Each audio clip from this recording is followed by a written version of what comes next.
જય માતાજી મિત્ર, સવાર પડી ગઈ છે ને સવારના વાગી ગયા 6. આપણે ઉઠીને આવી ગયા ગાય આગળ. ઉઠીને જોઈએ તો અહીંયા તો ખાણ તૈયાર હતું ને હવે તૈયારી છે ગાય દવાની. હવે આપણે દવા જાશું ગાય. તો ફાઇનલી મિત્રો ગાયને ખોર દઈ દીધો છે ને હવે આપણે ગાય દોવાનું ચાલુ કરશું. એકવાર ગાય દોને આપણે બીજી વાર વાસળી મૂકી. જો વાસળી ગાયને ધાવે છે ને આપણે ગાય દોવાનું ચાલુ.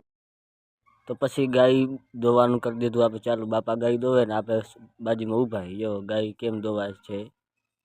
તો ફાઇનલી ગાય દોવાઈ ગઈ છે ને હવે આપણે પીશું ચાય ને ચાય પીને જાશું ગૌશાળાએ. તો જો ઘડીક વારમાં ચા પણ બનીને તૈયાર થઈ ગઈ છે ને ચા પીને હવે આપણે જાશું ગૌશાળાએ. ચાય પીને આપણે આવી ગયા લાખુડી આગળ ને હવે આપણે જાશું ગૌશાળાએ. તો હવે આપણે ગાય છોડવાની તૈયારી કરશું. તાતા વાસળી કે મને પણ વિડીયોમાં લઈ લ્યો.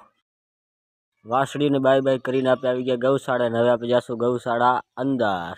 આપણે પહોંચી ગયા ગૌશાળા અંદર ને આજે આપણે રાખવાનો હતો ચરો. કાલ આપણે જે ભારી બાંધી હતી આજ પાછો ફગવાનો જ છે. તો પછી આપણે આવી ગયા ગૌશાળામાંથી ગોડાઉન અંદર ને આપણે ટ્રેક્ટર ચાલુ કરીને ચરો ખડકવાનું કરી દીધું ચાલુ. હવે આપણે આવી જઈશું ગૌશાળા અંદર. તો પછી પહોંચી આપણે પાછા ગૌશાળા અંદર ટ્રેક્ટર ખાલી કરવા ચરાનું.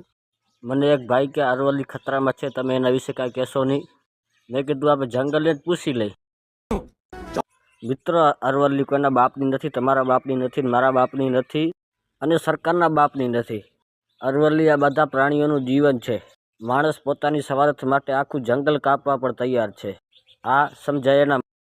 જે પણ ભાઈ અરવલ્લીને બચાવવા માગે છે લાઈક કરો, શેર કરો, સબસ્ક્રાઈબ કરો, તમારા ભાઈને સપોર્ટ કરો. અને હવે આપણે જવાનું છે કોટડા. કોટડા શું કરવા જવાનું છે એ બ્લોગ જોવા માટે લાઈક કરો, શેર કરો, સબસ્ક્રાઈબ કરો, તમારા ભાઈને સપોર્ટ કરો. જય ગો માતા, જય ગોપાલ, જય શ્રી રામ.